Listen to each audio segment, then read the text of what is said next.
You served in the Trump administration. I did. How long were you in the Army? 28 years. It's a long time to serve your country and now to have said what you just said, a corrupt federal government.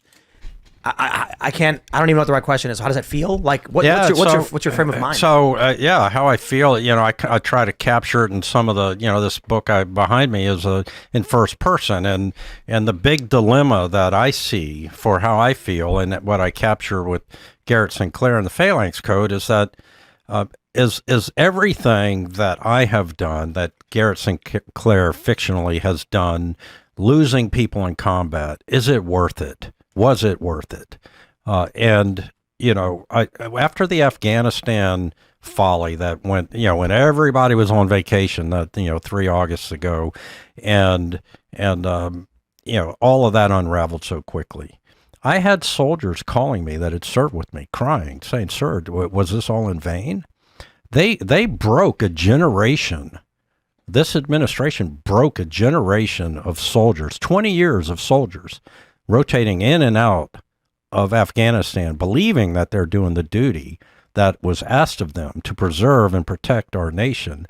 And this administration, this Secretary of Defense, this president abandoned those veterans by not holding anybody accountable for what transpired. And they fundamentally broke NATO, which I know we'll talk about in a little while. Yeah, can you explain that? We were talking about that before the show, the breaking of NATO. Yeah, so, when I was the undersecretary performing those duties, I always talked to my, Brit, French, other NATO counterparts that we had come in together to NATO or into Afghanistan as NATO. We adjusted together and we were going to leave together whenever that was. And this administration, they just left. They did no coordination. They left 29 other partner nations, allied nations, to fend for themselves. And, Afghanistan's a big country with very poor infrastructure, and the Taliban was sweeping across. I know for a fact there was a lot of anger throughout many, many NATO nations. And so NATO was fundamentally broken coming out of Afghanistan. And so why do you think Biden and Blinken, et cetera, did nothing as Russia started moving to the border of Ukraine and through Belarus? What unifies any entity the best? And that's a common threat.